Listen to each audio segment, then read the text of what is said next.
Une dernière question. Dans beaucoup de vos livres, vous parlez de la respiration. Qu'est-ce que c'est que pour vous la respiration et quel impact ça peut avoir? Alors la respiration, c'est le tout premier acte à la naissance. Ça commence à la naissance et ça se termine en fin de vie. Donc voilà, sur cette ligne de vie, on commence par respirer et on termine en arrêtant de respirer. Entre les deux, on a des phases inspire, expire, permanent. Alors, la respiration, c'est aussi ça que inspirer et expirer. Là, on a tout dit. On a écrit une demi-page et c'est terminé. Merci, vous rentrez chez vous. Voilà. Maintenant, si on va plus loin, la respiration, c'est tellement important puisque ça règle tout, ça va régler la circulation qui est dans notre corps. Les Chinois, ils associent la respiration et la circulation. La respiration, c'est ce qui va amener de l'oxygène au sang, dans les bases pulmonaires. Il y a la transfusion, la perfusion, c'est l'oxygène qui va passer dans le sang, qui va repartir vers le cœur. Donc la circulation et la respiration en permanence sont liées, sont en synergie. La circulation va véhiculer l'oxygène vers les cellules. Et la respiration va permettre d'apporter de l'oxygène au sang qui va lui apporter de l'oxygène au cerveau. En fait, les deux se complètent pas. Tout est en interaction permanente. Et les Chinois disent que c'est la respiration et la circulation qui donnent l'harmonie, la sérénité et puis la puissance, le souffle. Ça passe aussi par cet équilibre entre ces deux fonctions. On respire, on ne s'en rend même plus compte, on est vivant, on ne se rend même pas compte qu'on est vivant. Mais on devrait se rendre plus souvent compte, prendre conscience qu'on est vivant, qu'on est sur Terre, qu'on est sur ses deux pieds, qu'on a tout le poids du corps sur ses membres inférieurs, que si on est bien ancré, on va justement pouvoir aussi être très léger, parce que plus on est ancré, plus on est léger. On dit souvent les pieds dans le sol, les racines et la tête dans les étoiles. Quand on est ancré, on est léger, on se sent tellement droit sans faire d'effort. André Gide disait le cadre libère. Donc, si on est bien cadré, ancré, voilà, on peut être libéré. Exactement. Et aussi dans cette dynamique de la croix, où il y a la verticalité, l'horizontalité, la transcendance et l'immanence, l'appui donne le support au mouvement. Comme l'arc à flèche, on a l'arc qui est stable, on a la flèche qui est mobile, on lâche la flèche, et on est dans la flèche, on est dans la mobilité, mais avec une stabilité au départ. Si on n'est pas stable et qu'on tient son arc comme ça, on a peu de chance avec la flèche d'arriver dans la cible. Ou alors il faut vraiment beaucoup de chance. Donc c'est toujours ces notions qui sont des notions tellement symboliques, mais tellement présentes dans le corps, dans la vie, dans tous les systèmes. Si on veut une maison agréable, il faut qu'elle ait des bonnes fondations. En même temps, il faut qu'il y ait de l'air qui circule. Donc il faut des fenêtres. Donc il faut du mouvement, il faut des portes, mais il faut des portes qui s'ouvrent. C'est toujours une interaction entre le mouvement et la stabilité. Et la respiration, il y a l'inspire qui fait descendre le diaphragme. Alors c'est du mouvement, mais le diaphragme, pour qu'il puisse écarter les côtes, il faut qu'il prenne appui sur les viscères, sur le foie et sur les intestins. Donc ça, c'est déjà la communion du mouvement et de la stabilité avec l'appui. Maintenant, le diaphragme, pour descendre, il faut qu'il pousse sur les viscères. Les viscères vont pousser, et vont pousser ici jusqu'au périnée. Donc le diaphragme, c'est un muscle en coupole, comme une grande coupole qui sépare l'abdomen du thorax, et le périnée, c'est une corbeille. Donc la corbeille qui va, c'est un plancher, on appelle ça un plancher pelvique, une pièce souple, pour accueillir les viscères qui sont poussés par le diaphragme. Donc plus la corbeille est souple, plus elle peut descendre, et plus les viscères descendent, et plus le diaphragme peut descendre. Donc plus il descend, plus on est dans l'inspire. Et puis sur l'expire, c'est le périnée avec les forces élastiques qui reviennent et qui repoussent vers le haut. Et puis c'est le thorax avec les forces élastiques qui reviennent et qui se rétractent. Donc on a l'inspire avec le diaphragme qui descend et tout qui descend, avec un plancher élastique. Et l'expire avec tout qui se referme et le périnée qui remonte. Tout ça est très harmonieux, très synergique. C'est pour ça qu'il faut toujours inspirer et gonfler le ventre. Mais les yogis disent gonfler le ventre à l'avant, on gonfle le ventre.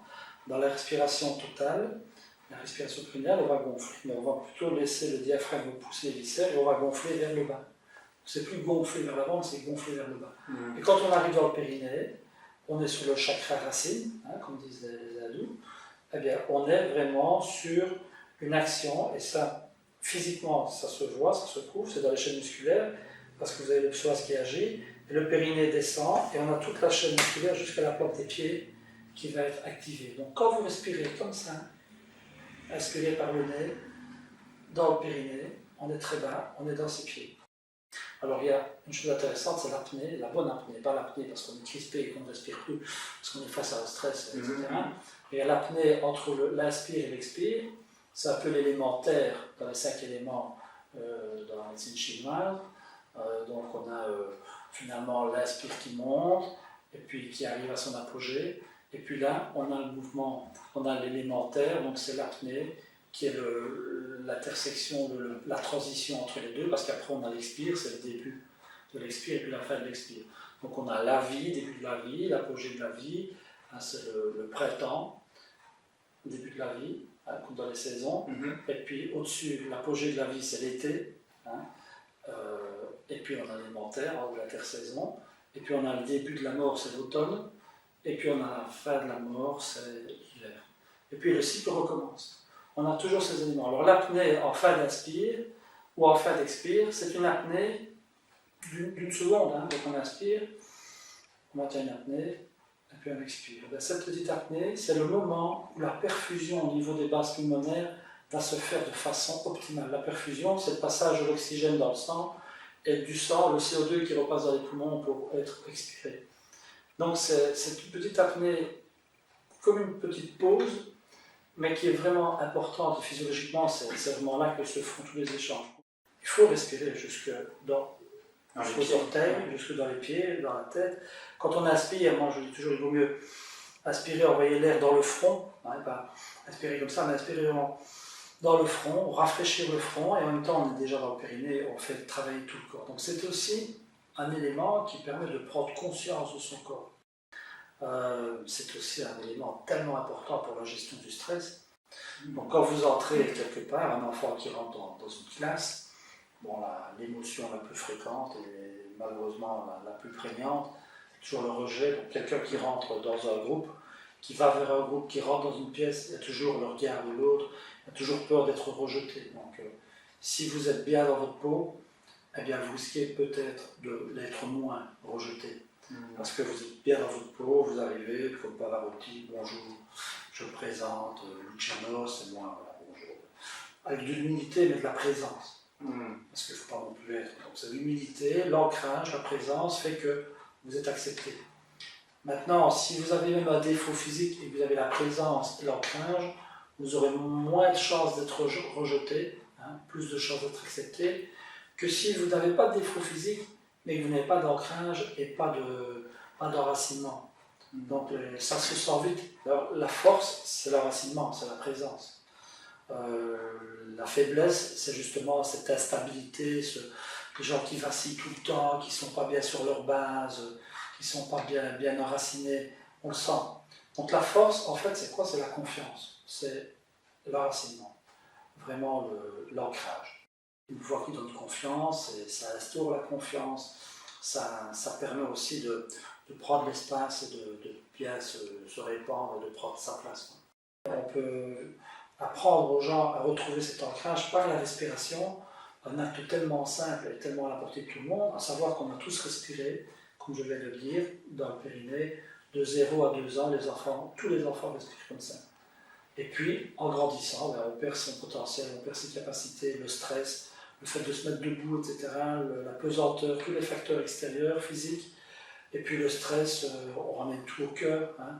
On est une société qui parle par le cœur, hein. Tu me fends le cœur, j'ai le cœur brisé, je fais avec tout mon cœur, et toutes les émotions sont là. Alors, on respire là, comme Tarzan, alors qu'on doit respirer ici, hein, et on doit ouvrir au maximum, on est dans les tripes.